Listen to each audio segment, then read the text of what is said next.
Guys, the iPhone 15 Pro Max, Samsung S23 Ultra, and Google Pixel 8 Pro are this year's biggest flagships. And I traveled to a bunch of places to put them to the ultimate camera comparison and see which one of these has the best camera of the year. And honestly, the results are gonna shock you. So get ready and let's go.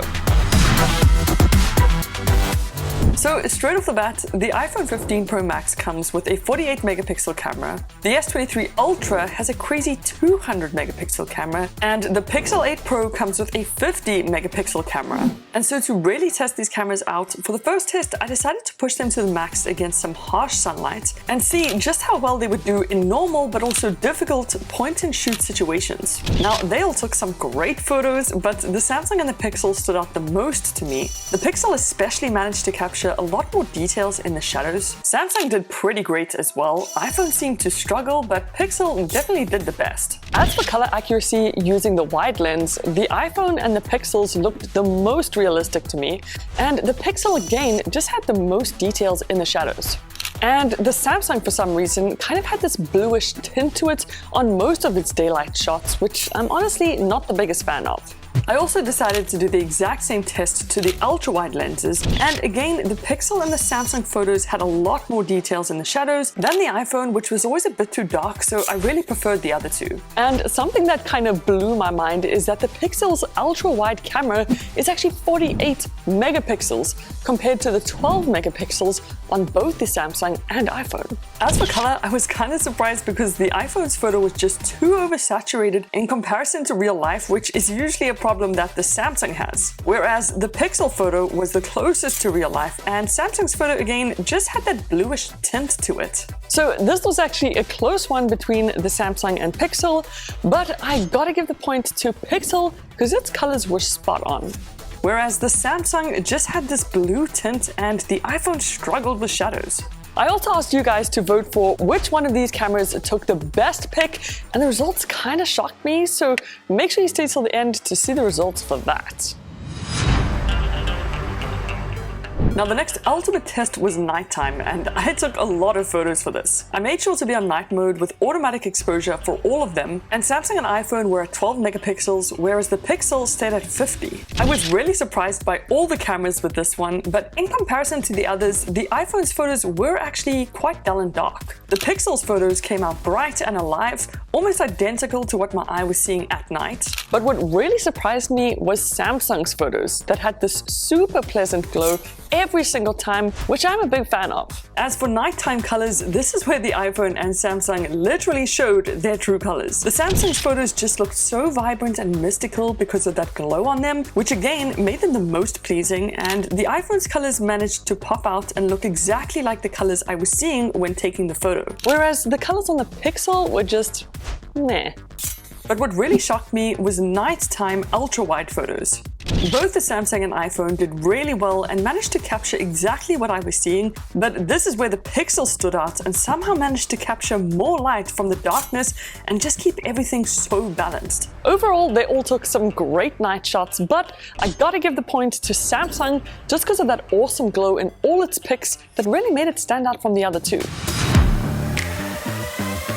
So let's move on to selfies now and see exactly which one of these can make you look the best. For this test, I made sure to use the basic selfie mode without any filters on. The Samsung and iPhone both took 12 megapixel photos using their selfie cameras, whereas the Pixel only has a 10.5 megapixel camera. And although that's not a big difference, the way they turned out was very different. The iPhone selfie came out looking really good. My skin tone and the color of the environment around me looked most natural on the iPhone. The Samsung selfie also looked great, but again just had the same kind of teal tint to it, especially when you look at my jacket. And as for the Pixel, it was just really dark in both the wide and ultra wide. I also decided to test the selfie camera in low light to really push them to the ultimate level. And on the iPhone, my skin tone was just a little bit too orange, whereas the Samsung got my skin tone spot on, but my jacket was super noisy for some reason. But I personally preferred Pixels the most because of my skin tone and the details in that beanie. As for the low light selfie video, this is where the iPhone performed the best. Both the Samsung and Pixel were so noisy, and Pixel, I mean, kind of looks like it was recorded on a phone from 10 years ago. And in case you guys were wondering about the audio and if there's been any improvements, this is what the audio sounds like on the iPhone, this is what the audio sounds like on the Samsung, and this is what the audio sounds like on the Pixel. Yeah.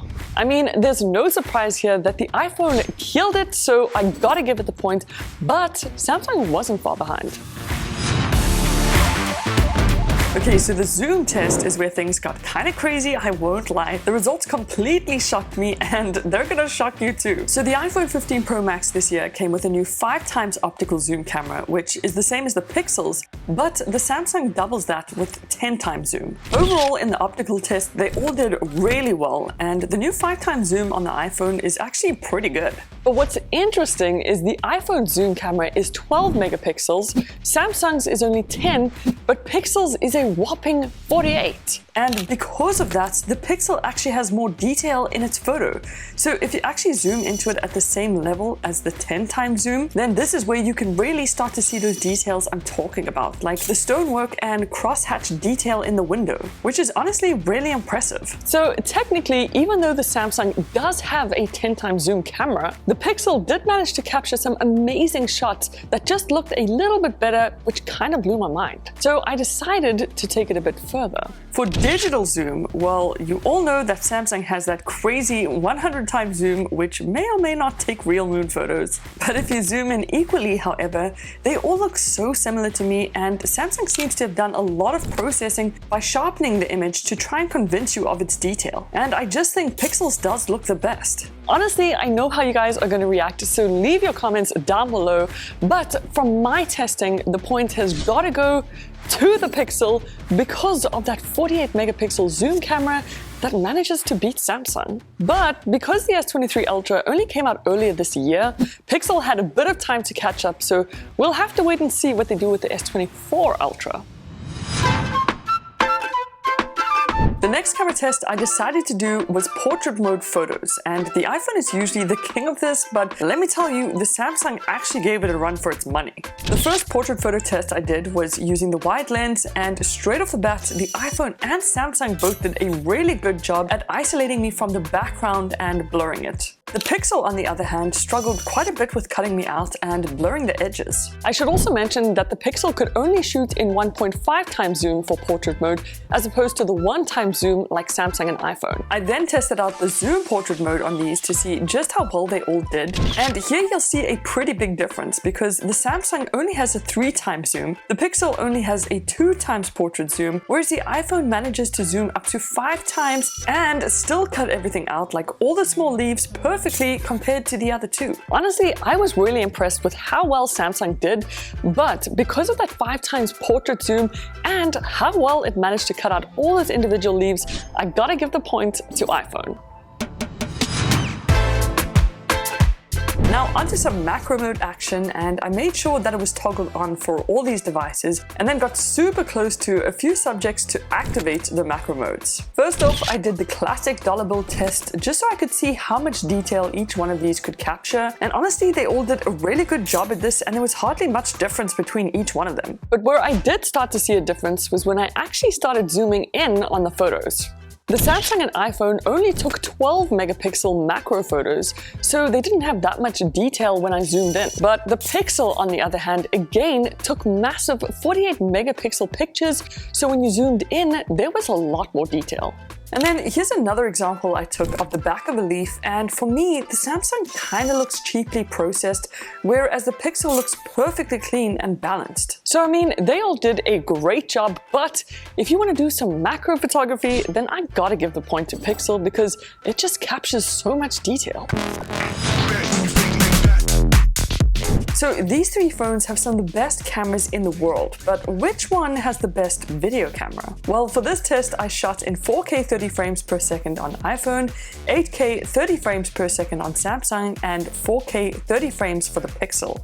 Then I just made sure to record in their normal video modes without any special settings, and for the first video test I did, I was pretty surprised, especially with Samsung. It managed to capture a ton of detail using that 8K resolution. The iPhone and Pixel also did really well, and overall I loved all three videos, but I do prefer the Samsung's because it has 8K, which is 4 times more resolution. But to really push these video cameras, I needed to see how they would do against really harsh sunlight and shadows. And this is where things started falling apart for both Samsung and Pixel. As you can see, Samsung's was always so shaky and had this strange wobble to it, and the Pixel also didn't do so well with the harsh sunlight. As for iPhone, it was stable throughout and managed to keep these tough shots pretty balanced in my opinion.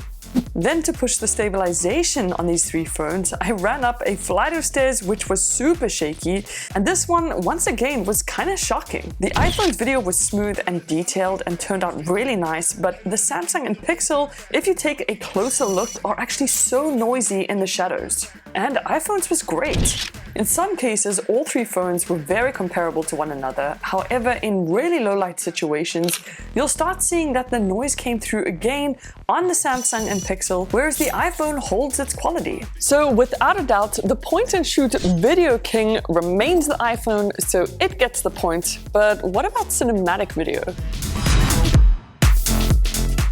So to test out the cinematic video, I needed to go somewhere as cinematic as possible, and this epic cathedral was perfect. So I switched the iPhone to cinematic video, the Samsung to portrait video, and the Pixel to blur video, and then got straight into it.